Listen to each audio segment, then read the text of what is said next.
ആകാശവാണി. നമസ്കാരം. പ്രത്യേക വാർത്താ ബുള്ളറ്റിൻ വായിക്കുന്നത് ആതിര ബാലൻ.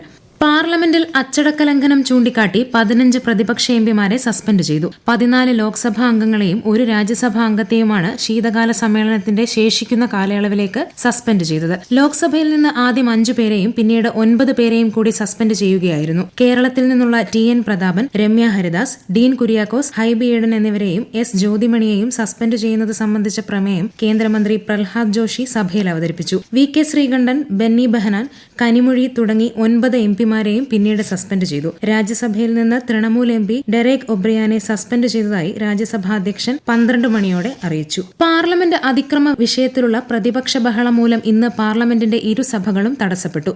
ബഹളത്തെ തുടർന്ന് ലോക്സഭയും രാജ്യസഭയും ഇന്നത്തേക്ക് പിരിഞ്ഞു. ലോക്സഭ ഉച്ചയ്ക്ക് 3 മണിക്ക് വീണ്ടും സമ്മേളിച്ചപ്പോൾ പ്രതിപക്ഷ അംഗങ്ങൾ മുദ്രാവാക്യം മുഴക്കി. വിഷയത്തിൽ കേന്ദ്ര ആഭ്യന്തരമന്ത്രി അമിത്ഷായുടെ പ്രസ്താവന ആവശ്യപ്പെട്ടാണ് പ്രതിപക്ഷം ബഹളമുണ്ടാക്കിയത്. പാർലമെന്റ് അതിക്രമ സംഭവത്തിൽ പിടിയിലായ 4 പേരെ ഡൽഹി പാട്യാല ഹൌസ് കോടതിയിൽ ഹാജരാക്കി. ഇവരെ 7 ദിവസത്തെ പോലീസ് കസ്റ്റഡിയിൽ വിട്ടു. 15 ദിവസത്തെ കസ്റ്റഡിയിലാണ് ഡൽഹി പോലീസിന്റെ സ്പെഷ്യൽ സെൽ ആവശ്യപ്പെട്ടിരിക്കുന്നത്. കസ്റ്റഡിയിൽ വിട്ട പ്രതികളെ ഡൽഹി പോലീസ് സ്പെഷ്യൽ സെൽ ഓഫീസിൽ എത്തിച്ചു. ലോക്സഭയിൽ ഇന്നലെയുണ്ടായ സുരക്ഷാ വീഴ്ച സംബന്ധിച്ച് 8 സുരക്ഷാ ഉദ്യോഗസ്ഥരെ സസ്പെൻഡ് ചെയ്തു. ഡൽഹി പോലീസ് ഉൾപ്പെടെയുള്ള വിവിധ സുരക്ഷാ ഏജൻസികളിൽ നിന്നുള്ളവരാണ് സസ്പെൻഡ് ചെയ്യപ്പെട്ടത്. ഊർജ്ജ സംരക്ഷണത്തിന് എല്ലാ പൌരന്മാരുടെയും കൂട്ടായ പ്രവർത്തനം അനിവാര്യമാണെന്ന് രാഷ്ട്രപതി ദ്രൗപദി മുർമു. ന്യൂഡൽഹിയിൽ ദേശീയ ഊർജ്ജ സംരക്ഷണ പുരസ്കാരം, ദേശീയ ഊർജ്ജ കാര്യക്ഷമത പുരസ്കാരം എന്നിവ സമ്മാനിക്കുകയായിരുന്നു രാഷ്ട്രപതി. ദേശീയ ഊർജ്ജ സംരക്ഷണ ദിനത്തോടനുബന്ധിച്ചാണ് ചടങ്ങ് സംഘടിപ്പിച്ചത്. ദേശീയ ഊർജ്ജ കാര്യക്ഷമതാ സൂചികയുടെ അടിസ്ഥാനത്തിൽ കേരളത്തിനും ദേശീയ പുരസ്കാരം ലഭിച്ചു. 77.5 പോയിന്റുമായി ഈ വിഭാഗത്തിൽ കേരളം 2ാം സ്ഥാനം കരസ്ഥമാക്കി. നവകേരള സദസ്സിലേക്ക് ജനം ഒഴുകുകയാണെന്ന് മുഖ്യമന്ത്രി പിണറായി വിജയൻ പറഞ്ഞു. ആലപ്പുഴ ജില്ലയിലെ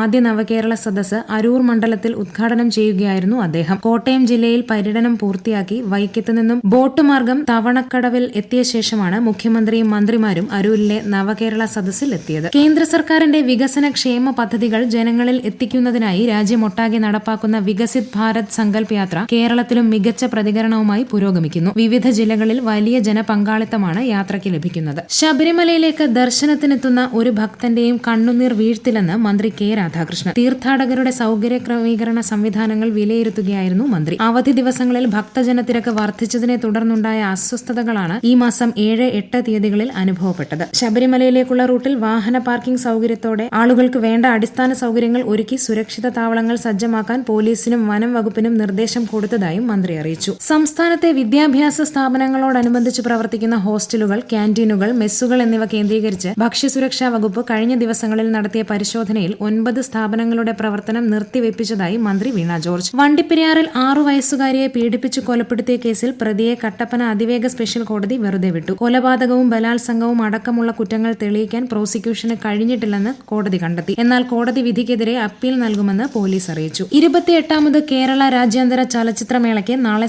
സമാപനമാവും. വൈകുന്നേരം തിരുവനന്തപുരം നിശാഗന്ധിയിൽ നടക്കുന്ന സമാപന സമ്മേളനത്തിൽ സുവർണ ചകോരം ഉൾപ്പെടെ 11 പുരസ്കാരങ്ങൾ സമ്മാനിക്കും. കശുവണ്ടി ഇറക്കുമതിക്ക് സഹായമായി കേരള കാഷ്യൂ ബോർഡിന് 25 കോടി രൂപ അനുവദിച്ചതായി ധനമന്ത്രി KN ബാലഗോപാൽ അറിയിച്ചു. ടാൻസാനിയ, ഘാന തുടങ്ങിയ രാജ്യങ്ങളിൽ നിന്ന് തോട്ടണ്ടി ഇറക്കുമതി ചെയ്യുന്നതിനുള്ള ടെൻഡർ നടപടികൾ അടക്കം ആരംഭിക്കുന്നതിനായാണ് അടിയന്തരമായി തുക അനുവദിച്ചത്. ഇന്ത്യ ദക്ഷിണാഫ്രിക്ക 3ാം T20 ക്രിക്കറ്റ് പരമ്പരയിലെ 3ാമത്തെ മത്സരം ആരംഭിച്ചു. ടോസ് നേടിയ ദക്ഷിണാഫ്രിക്ക ഇന്ത്യയെ ബാറ്റിംഗിന് അയച്ചു. FIH പുരുഷ ജൂനിയർ ഹോക്കി ലോകകപ്പ് സെമിഫൈനലിൽ ഇന്ത്യക്ക് പരാജയം. 1-4 ഗോളിന് ഇന്ത്യയെ പരാജയപ്പെടുത്തിയ ജർമ്മനി ഫൈനലിൽ പ്രവേശിച്ചു. പ്രത്യേക വാർത്താ ബുള്ളറ്റിൻ കഴിഞ്ഞു. അടുത്ത വാർത്താ പ്രക്ഷേപണം നാളെ രാവിലെ 6:45-ന്.